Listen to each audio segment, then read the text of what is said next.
ছোট শিশু মারবে চোখি পাপের বিচার করবে বিধি ছোট শিশু মারবে চোখি পাপের বিচার করবে বিধি যেদিন হবে হত্যার বিচার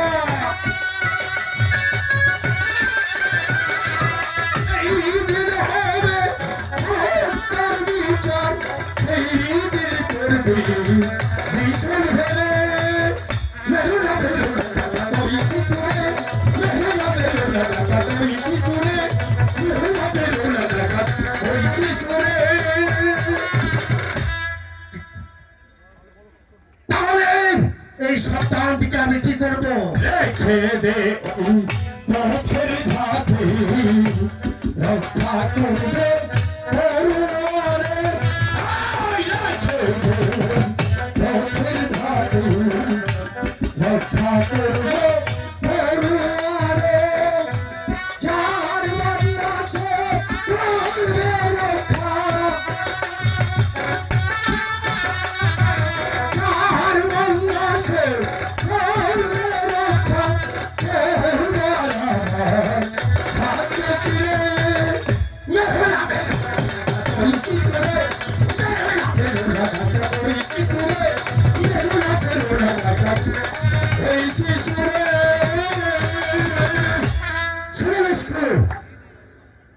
যদি প্রাণে বাঁচতে চাও তাহলে এই শিশুকে প্রথমত রেখে এখান হতে পালিয়ে যাও বিপদ আছে বিপদ কেননা এই পত্নী আমির বাদশা স্বীকার করতে আসছে আমির বাদশা সাথে আসছে মিশরের মহাবীর মালিক সর্দার শুধু তাই নয় আরে তার সাথে কে আসছে জানিস তার সাথে কে আসছে সেই মিশরের বিক্রম সেনাপতি আমি পালিয়ে যাচ্ছি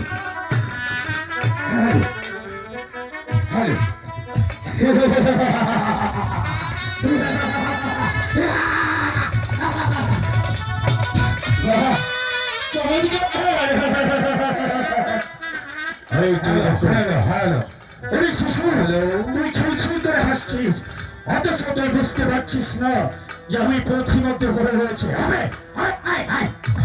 তোর একটা অবস্থা নিশ্চয়ই সেই মহামারীর সৃষ্টি করতে করবে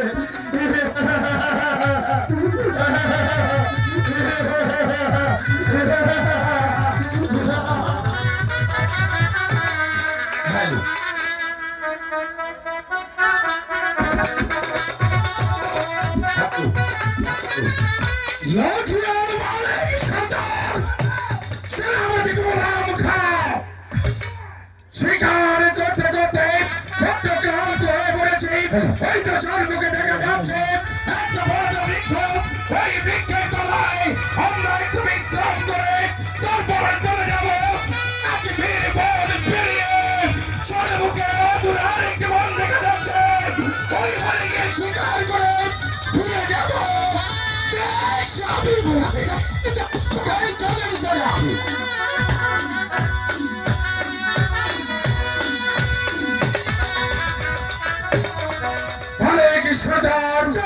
সেনাপতি গোলাম খান এসেছে শিকার করতে হঠাৎ করে দেখতে পেলাম প্রথমে একটা নবজাতকের শিশু পড়ে রয়েছে বলতে পারে গোলাম খান এই শিশুটির সম্বন্ধে তোমার কি ধারণা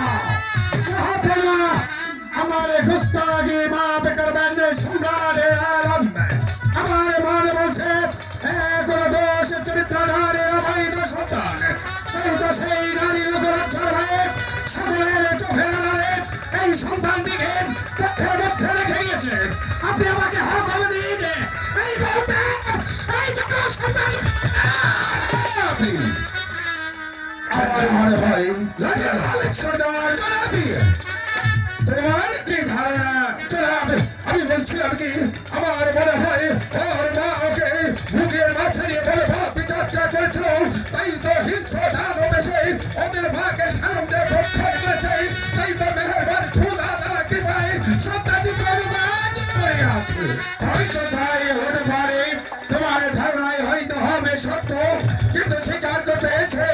আজ কোনো শিকার পেলাম না, মাঝে পেলাম একটা নবজাতক শিশু। এই শিশুটিকে যদি আমি এই রাস্তার মাঝে রেখে যাই, খোদার কাছে জবাব দিতে পারবি না, জবাব দিতে পারবি না। তুমি আমি পাগল,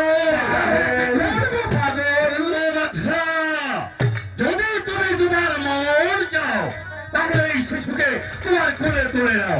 আচ্ছা তাই নিচ্ছি।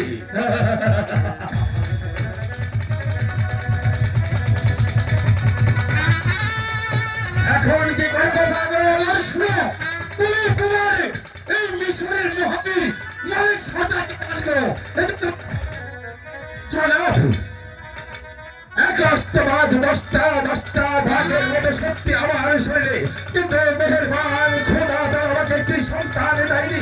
তাই তুমি এই পাগলের কথা বলো, ওই সন্তানটি আমাকে দান করে দেবে। আমার মনে হয় ওকে আমি নিজের সন্তানের জন্মার সুযোগ দেব।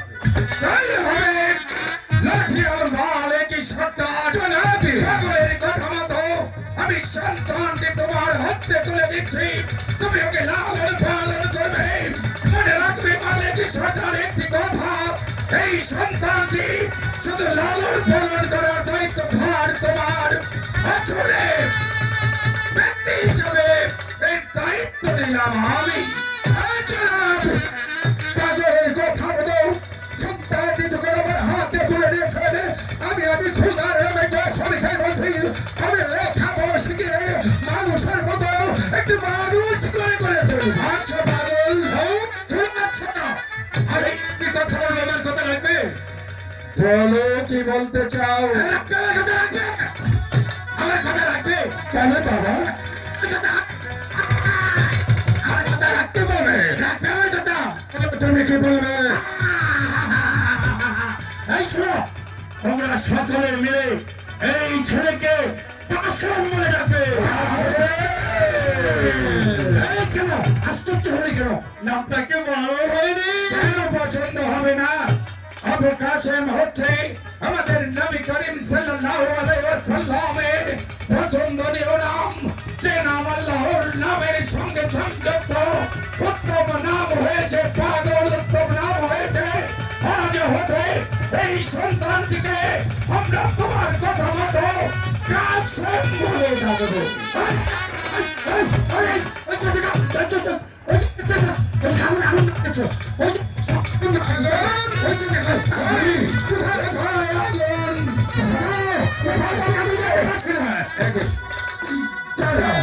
কোথায় অদৃশ্য হয়ে গেল পাগল? আমার গোস্তাকে মাফ করবেন, আমার মন আছে এখনো পাগল নাই। আপনাদের জাদু চাই, আমার মনে হয় মেহেরবান খোদা তারা প্রেরিত দূত এসেছিল আমাদেরকে সন্তানটি দান করে। আমার মেহেরবান খোদা তারাই কাছে পৌঁছে গেছে। তাই হবে মালিক সরদার গোলাম খান এসেছিলাম শিকার করতে, পরিবার অধিকারে খোদা দলাম এমন শিকার আজ মিলিয়ে দিয়েছেন। এর চাইতে বড় শিকার এই পৃথিবীতে আর কিছু হতে পারে না। তাই তো আনন্দের দেখতে মনের আনন্দের রাজধানীতে ফিরে যাবো। এখানে এক মুহূর্ত